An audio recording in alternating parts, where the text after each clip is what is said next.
Hello, my name is Jason Leahy, Executive Director of the Illinois Principals Association. Thank you for joining me for this IPA talk, and it's a pleasure to have with me today Dr. Chris Cirencioni, who is an Assistant Principal for Instruction at Hinsdale Central High School in Hinsdale, Illinois. Chris, appreciate you joining me for this IPA talk. We're going to dive into ACT a little bit because you guys have kind of, I think, gotten ahead of the curve with some of the work that you've been doing in your school. But before doing that, again, just welcome and talk to us a little bit about yourself. Well, thank you very much, Jason. It's a pleasure to be here. Like you said, I am currently the assistant principal for instruction here at Hinsdale Central. Prior to that, I was assistant principal for intervention, and then a high school social studies and Spanish teacher before that. But it is within this role, I feel like I live within the assessment world. So it's a pleasure to be here and talk to you a little bit about ACT. Like you mentioned, in the fall, we were one of the schools in the states that gave the pre-ACT to all students grades 9 through 11. And so I have some experience with testing, and I figured today would be an opportunity to share some of the tips and tricks we learned to help individuals out as we get ready for this first spring administration. So I'm grateful for that, Chris, because I don't know that everybody is as far along even as you are.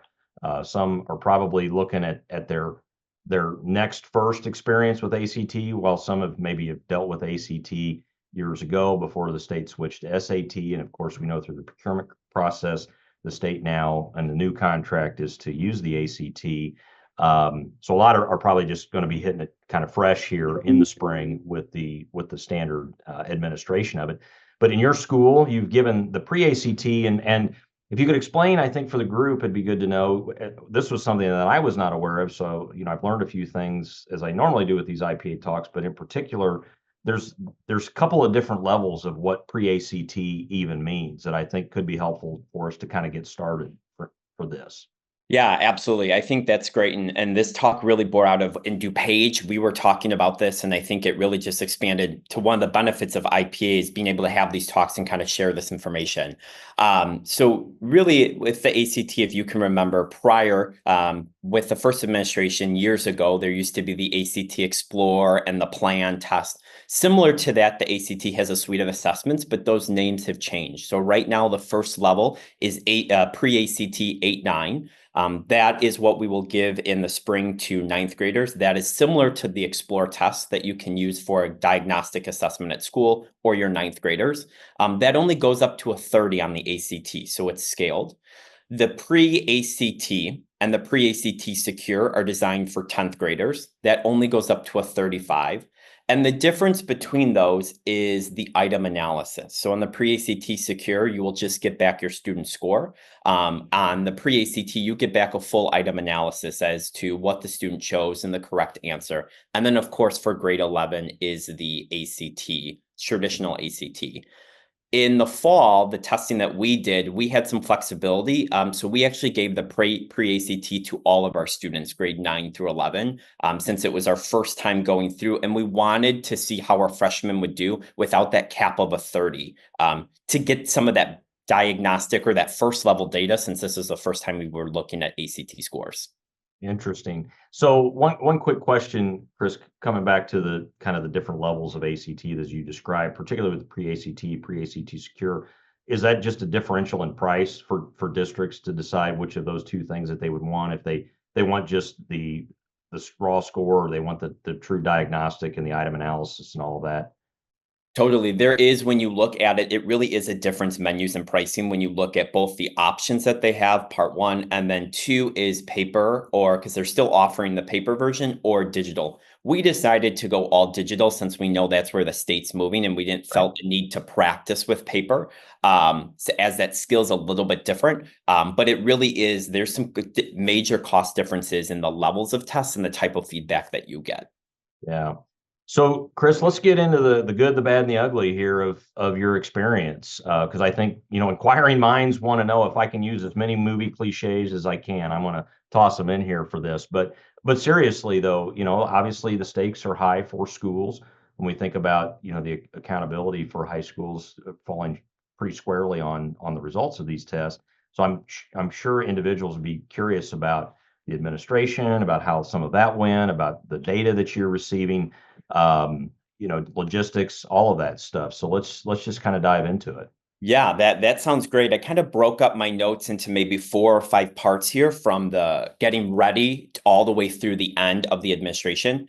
What I would say is, just as my caveat or prelude, I'm by no means an expert in this. I'm just lucky enough that my district has the resources and we decided to test in the falls. I would also say that after we gave the administration, myself and 7 other districts wrote a letter to ACT asking for some changes, and they have made some changes. So by the time you read this, some of this information may have changed, but by and large, as of today and the recording, this is kind of some of the information and major things, I think, to help you as a school administrator get ready for spring testing. And the first part is really just a mindset shift. Obviously, the ACT is new, but it really is different from the College Board, from some of the skills that are tested on the ACT itself, to the administration, to the websites. And so if you are not really familiar with the ACT, or the websites that they have, I would say if you have some downtime in the winter, I know all of our jobs, there's some, busier and slower seasons, to really begin to start to play around with one of their websites. Because what I found, what's difficult about the ACT is that there's essentially 3 different websites that you work off of. ACT Success, which allows you to upload users, accommodations and reports. You have ACT Now, where you're actually managing the individual testing day administration. And then you also have Test Center Manager, where you're working to upload students and get them testing on test day. And so 3 different websites that are kind of clunky at times and cumbersome to use make it difficult. And so if your first time really going through is the week before testing, it can be very nerve-wracking, I would assume. So if you have some time, that would be kind of my first thing, is really just get familiar with their websites, get logged in, make sure you know where you can upload an accommodation, for example, or where you can run an attendance report. That's kind of my first tip there. When you say, Chris, typically there are multiple people that are doing work with the assessment within a given school or the district for sure. So probably convening a meeting of everybody to kind of walk through some of that together may not be a bad idea. I think that's a great idea, especially this first time through, if you didn't administer a fall test, because similar to what we did in the previous testing system, you'll need to give access. So I would recommend the access probably is sitting with someone at your district or the building level, whether it's the principal or whether you've gone a step further and identified like a district or school testing coordinator. So to your point, Jason, to be able to have a meeting with all of those in the room, your principal or assistant principals or assessment coordinator, whoever it is, so that you can physically log in together and actually assign permissions for those who need it, and then go from there, because that does take a couple steps, and sometimes it gets lost in someone's inbox if you don't know who that designated person is. Sure. No, that sounds good. So you're getting familiar with the systems and things, Chris. What comes next in this process? The next part for me really is knowing that we're at the end of January. There's kind of one deadline coming real soon. The major deadline is accommodations. That's due February 7th. So hopefully individuals are already working on that. But if you're not, that would be the first immediate thing you need to do, is apply for accommodations for any junior who's going to need them and any EL student that will need accommodations. They typically are given word-to-word dictionaries and time and a half if they'd like it. I think that's probably, because of the deadline, the most important thing that you're going to want to do, especially knowing that each of those applications takes a while. For grade 9 and 10 students, ACT has you do all of that locally. So there's no need to immediately apply for your 9th and 10th graders right now. You can administer small group assessments or time and a half locally, and that can be done in the later date. But I'd say that's kind of your first priority with the deadline. How was using the technology and doing all of that, Chris? I mean, what was your experience for the fall administration? Yeah, so I think the technology is, like I said, a little bit cumbersome compared to the systems that we're used to in Illinois schools. Within our building, one of our administrative assistants did most of the application for us. So it is not difficult. A certified staff member does not need to do it, but it does take a lot of steps. And fundamentally, the accommodations, which we can get to a little bit later, are different in ACT versus SAT. And there's some major changes and differences between the tests that your case managers and 504 coordinators may want to know if they don't know about, because it may indicate what type of assessments a student should be given. Well, let's just go ahead and dig into that now since you brought it up. So what are we looking at? Yeah, I would say, the major thing on assessments are there's kind of two parts. For the first part, you need to make sure that you apply for your juniors. For your freshmen and sophomores, you can batch upload your accommodations. Excuse me. You can batch load your accommodations. And so one of the things that was really helpful is we had a meeting to make sure between all of the individuals that work in this, so whether it's your special ed case managers or counselors that do your 504s, whoever it is in your building, to make sure that we had personally a spreadsheet of all our accommodations. What I think is different in the ACT system, it is difficult to search by accommodation. And so we found it very helpful to create our own school-wide spreadsheet, and maybe you have that already, and then be able to track which accommodations we applied for. We were able to batch upload using ACT CSV file all of our 9th and 10th grade accommodations. So that is helpful. But once you get to the juniors, you'll need to apply individually. And ACT will then approve or not approve the accommodations. And sometimes, they approve all of them, sometimes none of them, sometimes it's they approve 2 of the 3. And they'll send a letter back as to their decision, but they don't send that to families. And so that's another thing that schools need to think about is unlike with the College Board where they sent information to families, ACT does not. And so, for instance, we had a student that we applied for last week who asked for time and a half, small group assessment and extra breaks. They were given time and a half, but not small group breaks because ACT said that's a locally done decision. So they got the accommodations that they'll need. And as a school, we'll make sure they're in a small group setting. But now as a school, we need to log in, download that letter, and get that back to families. So there's another step for schools beyond February 7th that wasn't there before. That's very interesting. It's also interesting to me, Chris, when you think about accommodations, that if the school feels like, or a student's IEP, which would seem to be a driver for some of these accommodations, would be the rationale for applying for them, like what would keep ACT from just not providing what was applied for? Or is this because the child is asking for it outside of what the school has decided for the child? This is what's based on the IEP. And I think that's the difficult part is we are only applying what already agreed upon in the IEP or the 504 document. And so really what I had asked my staff to do is we are actually trying to apply, and we're lucky because we're a little ahead of the game of every student who has an IEP now or 504, because we want that decision from ACT so we know ahead of time. So if freshman year, they're only going to get these accommodations, we want families to know so it's not a surprise when they get to junior year. I know in this first year of the administration, it's a little hard to do that. But that's also why I think it's difficult that schools now have to report on the ACT's decision, because it's not our decision to approve or deny accommodations. It really rests in the hands of the ACT determination. But we now have the responsibility to inform families of their decision. Yeah. Also with accommodations, Chris, I'm curious, did you see many differences between your nomenclature and how you talk about accommodations versus what ACT had for how they talked about accommodations? And did you ever feel like there was a mismatch, or did you have to do some work to make sure that those married up appropriately?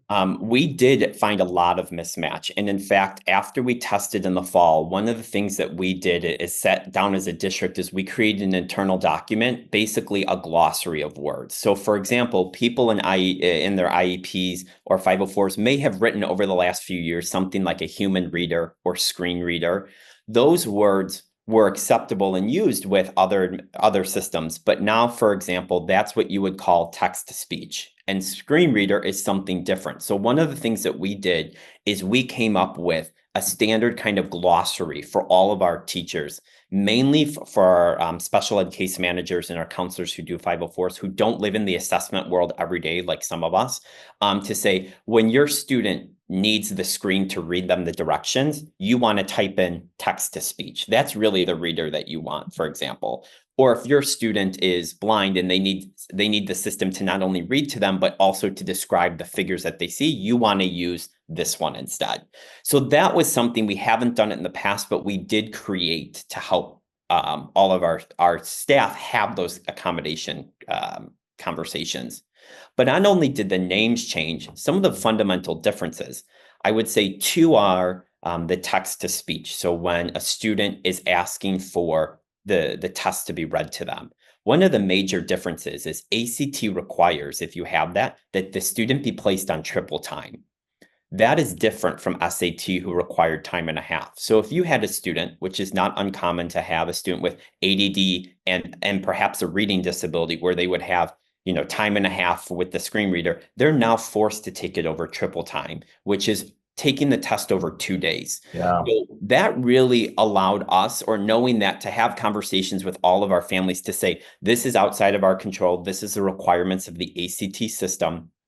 Do you want us to apply for text to speech on the ACT and go to triple time? Or do you want to read and we can put you in a different set of extended times, 1.5 or double time?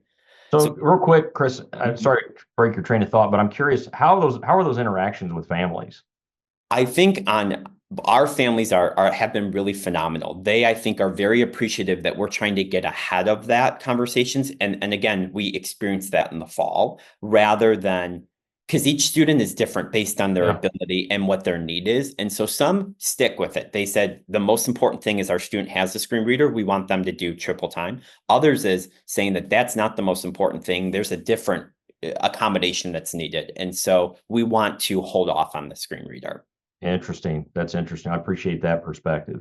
So The what? other kind of thing Yeah, that comes please. in directly related to that is ACT has now made a change that in an accommodated room, if everyone has finished the test, even if the test hasn't allowed, you're allowed as the room to move on. And that's something that schools really need to think about, because if you have some students in a triple time room that have screen readers and a couple of them get done really fast and they're sitting there, because that first test is like an hour and 20 minutes with triple time, if I remember correctly, and they're done in 40 minutes. They're looking around, they're getting frustrated. But if you kind of tell the room, as soon as everyone's done, we'll move on, it puts a lot of pressure on students who may want that full time or Yeah. may need it. And so actually, as a district, we decided we are not going to move on earlier. We want, if you're in an accommodated room, we will use the full time until it elapses so that there isn't pressure on that. And I think that's something, even though ACT did change that direction, that's something that schools need to think about, of how they want to address that and give guidance to their proctors. Yeah, absolutely. And also think about what are ways that you can keep kids occupied if they have a significant amount of time, obviously within the parameters of the test. So Mhm. that's some really insightful advice as well. So moving forward, Chris, what are some other key considerations here for people? Yeah, I think the major thing is getting, just set up on for the ACT takes a lot longer. And so I would say start as soon as you can. A great example is, and maybe you have someone in the building. Again, this doesn't have to be certified staff, an administrative assistant or someone that can help you. But things like sending out the notices for all of your staff to make accounts. They're going to get a blanket email from ACT, but we know staff get a lot of emails. So setting that out now, following up with department chairs or individual teachers so you're ready to go for training. You're going to need to set up rooms in ACT. The system makes you build essentially or design a room, every room that you're going to use. It took me about 4 hours to set up the rooms for our first testing Uh, administration. Now, the good news is once you do it once, you can copy them over. But that room setup includes the number of desks, the size of the room, is it wheelchair accessible? There are a lot of questions, the type of desk that you want to use. That's something you could easily start on now, and perhaps an administrative assistant can help you and really set up, I would say, set up more rooms than you think you're going to need, because you can always have more and edit later. The other thing is really thinking about where you want to test, because ACT puts in a max of 200 students to test in one area. And so if you're a school like us, we tested all of our freshmen, because we tested all 3 grades when we did the fall administration on one day. So we had to use our field house and gyms, where we were hoping to test, 500 students in one space like you typically were able to. yeah, yeah. ACT has a max in the system of 200. So really thinking about where in the building you want to test. And if you're in the field house and you're going to put down a curtain, for example, that means that even if you have 3 spaces in your field house, you're going to have 3 start codes. So you can't really use a microphone to give a start code because that only works for one side of your gym. So just thinking through of some of the logistics on how are you going to test, where are you going to test, because the ACT is putting some of those parameters there. So an area means like a classroom is an area, or your gymnasium is an area, or whatever. I'm curious, like with ACT, is the 200 is it a program stipulation or hang up on their end, or do they feel like there's some reason of minimizing that to 200? Not that I'm advocating for huge testing centers, of course, but I'm just kind of curious what their philosophy is behind that. From my understanding, their philosophy is more so not trying to overrun one space with too many students where you don't have enough proctors, and really trying to maintain the security of the exam. Yeah. But the difficult part that we ran into is, unlike with previous administration in the SAT, where you could, especially with digital testing, put together different students who had breaks as needed or individual breaks or extended breaks in one room, because the system would allow it. In ACT, you cannot. So any breaks as needed becomes a one-on-one tester. So our issue is we actually had a staffing issue in terms of we had a lot of breaks as needed. It became one-on-one staffer. So we needed the ability to test large groups of students in order to manage all of the staffing that we had. And so I think that's another consideration, is when you're going through your rooms, your staffing, and your accommodations, the ACT administration will require more one-on-one testing than previously. Interesting. Well, I'm kind of curious along those lines, Chris. Anything in communicating with the proctors you needed to be mindful of for the ACT versus SAT? Yeah, that was I learned this a lot. So one of the benefits that we have is there's some schools in the DuPage region. Again, shout out to some of the organizations that exist in the IPA, and the conversations that we had is there was a school that tested before us, and they used the ACT testing manuals, and they are long for staff to read. They're not super user friendly for a room proctor. And so what was recommended, and what I would recommend, is create a sample student in ACT and do a sample administration as an administrator to take screenshots for your staff and really try to write your own book, if you will. So, and if you are reading this or listening to this and want to reach out to me, you're more than welcome to do it, and I'm happy to share. But I essentially went through and screenshotted all of the different things a staff member would do and tried to put notes for them to allow them to follow along. And that seemed to help a little bit more, because the difficult part is staff are logged in and they are doing multiple things on different parts of the ACT website, and the website isn't customized to the staff experience. For example, if you are a staff member in a standard time room, there are task cards that tell you what to do, when to do. However, there's also extended time task cards that don't apply. And so I wanted to make sure that I put a screenshot, but also put staff members, click next as this doesn't apply to you. And so I think as you're thinking about staffing and proctoring, one of the major things that we said is staff just want to feel comfortable. A lot of our staff are wonderful and capable, and they'll know what to do, but this is very different from them. So being able to think about what your proctor training looks like, what resources can you create, whether it's a guide like I did, a recorded video. There's a few resources online of what the website looks like. And then the most important thing, if this is one of the top things I could recommend, the only real problem we had at testing administration day is for the students that were testing over multiple days. When it gets to the end of the day, normally a staff says complete. I've done all my testing. I'm done. I lock my room.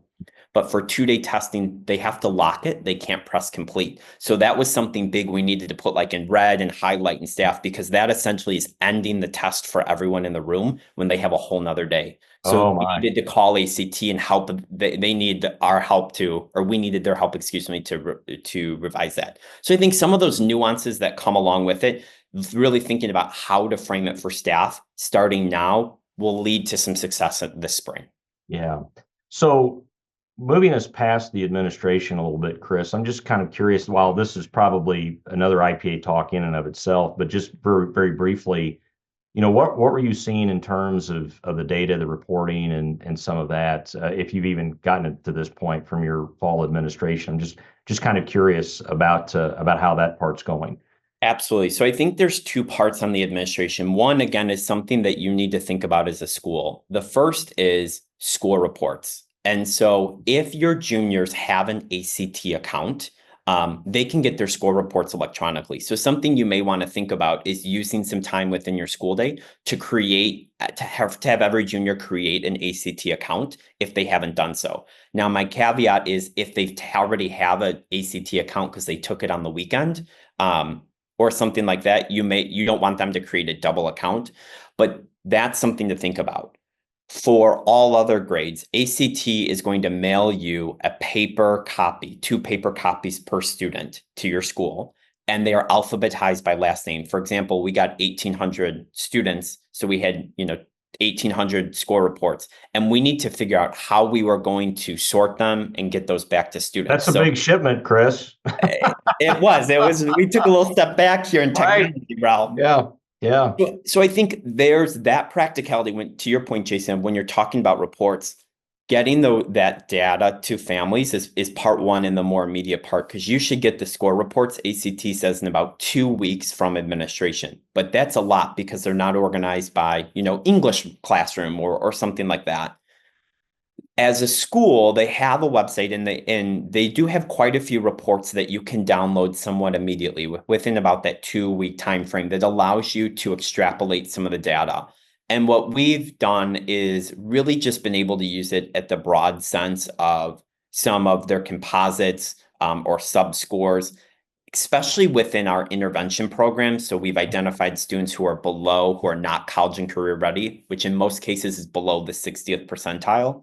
But the difficult thing, if you've not have started to have these conversations, is ACT has different benchmarks than we've been used to. So is your staff familiar with the verbiage? It's now and it's a standalone English and reading test, unlike the SAT, which is the EBRW. People were just familiar with for the last 8 years talking about that. So I would say the first step is really to think about what vocabulary do you want to start using as a school, and then what reports are you sharing so it's not overwhelming to staff, and then slowly build capacity. Yeah. So I know there's a ton more we could be covering here, Chris, because obviously the administration of an assessment is as large as this. There's a lot of moving parts and pieces, and your insight's been really helpful, particularly the things that people need to be paying particular attention to. One of the things that I did want to, and you referenced this, just alluded to this just briefly, but you did, through your learning from the fall assessment, you did write a letter to ACT, and I know that you CC'd members of the state board about it. So I'm very grateful for your initiative there to get to them and as part of this process to say, hey, here are some things we're seeing that we feel like could look to be better. I'm just kind of curious from that writing of that letter, like what are a couple of things that ACT has said that they're looking to improve for the spring administration? Absolutely. So I think when we look at the letter, there's a couple things. So as you mentioned, I wrote a letter really of all the feedback that was shared with me by staff and some other members of DuPage about just really what we talked about, the pre-administration, the administration itself, and the post-administration. And ACT responded to me last fall, which I appreciate, in terms of things that they have solutions for or near-term solutions. And then they also talked about things that would be under consideration. And so really some of the things that I asked is trying to know that many of our schools, we don't have dedicated administrative teams for assessment. For example, I don't have an assessment director in my building. It falls on a couple people, like you mentioned. And so really asking for things like, increased functionality to just search for a student, a room, or a grade level. Like some of the very simple things that I need to find out where Jason is very cumbersome. Being able to run a more clear attendance report so I can know who's in the building that day so I can give it to our attendance clerks. Being able to clarify there's some state questions that a student has to answer that there are no directions for. And so I had my whole building press submit. I don't know what they submitted for, and I don't know how to answer those state questions. So either we need guidance as a school as how to answer those, or those should be eliminated. And so some things like that I learned from being able to administer this And some of the things that I think we see at the school that if you're testing on an ACT weekend may not exist or may not be a factor.